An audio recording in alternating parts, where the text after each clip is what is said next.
CM KCR రాష్ట్రంలో గడి model పరిపాలన సాగిస్తున్నాడని ఆరోపించారు భువనగిరి మాజీ ఎంపీ బూరా నరసయ్య గౌడ్. యాదాద్రి జిల్లా యాదగిరిగుట్టలో మీడియా సమావేశం నిర్వహించిన ఆయన రాష్ట్రంలో అవినీతి పాలన, అహంకార పాలన సాగుతుందన్నారు. ప్రగతి భవన్ పెద్ద గడి అయితే నియోజకవర్గ ఎమ్మెల్యేలు చిన్న గడిలు నిర్మించుకున్నారని అన్నారు. రాష్ట్రంలో ప్రభుత్వ వైఫల్యాలపై ప్రజల దృష్టి మరలించడానికి టీఆర్ఎస్ ని కేసీఆర్ బీఆర్ఎస్ గా మార్చారన్నారు. 9 సంవత్సరాలు కేసీఆర్ పాలనలో ఏ రాష్ట్ర ముఖ్యమంత్రి చేయని అప్పు చేశాడని విమర్శించారు. యాదాద్రి ఆలయ అభివృద్ధిలో ఇండ్లు, భూములు కోల్పోయిన బాధితులకు కేసీఆర్ ఇచ్చిన హామీలు నెరవేర్చకుండా మోసం చేశాడని ఆగ్రహం వ్యక్తం చేశారు.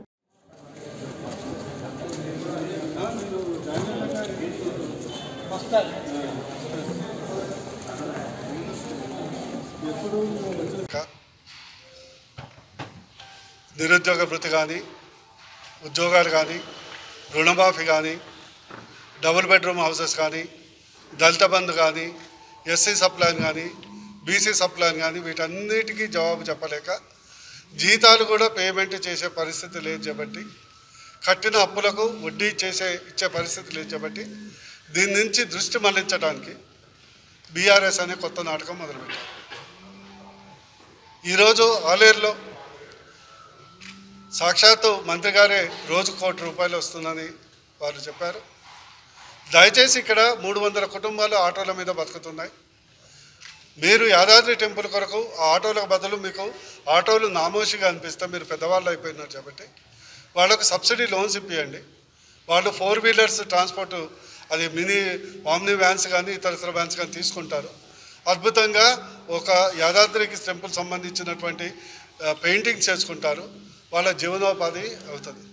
అదేవిధంగా ఇక్కడ ఉన్నటువంటి నిర్వాసితులకు, యాదాద్రి టెంపుల్ గుట్టలో ఉన్నటువంటి షాప్ కీపర్స్కు, బిఎన్ తిమ్మాపూర్ గ్రామంలో ఉన్నటువంటి నిర్వాసితులకు, మా తండాలో ఉన్నటువంటి నిర్వాసితులకు వాళ్ళని గోసపెట్టకండి. 4 సంవత్సరాలుగా గోసపెడుతున్నారు. మీరు గోసపెట్టకండి.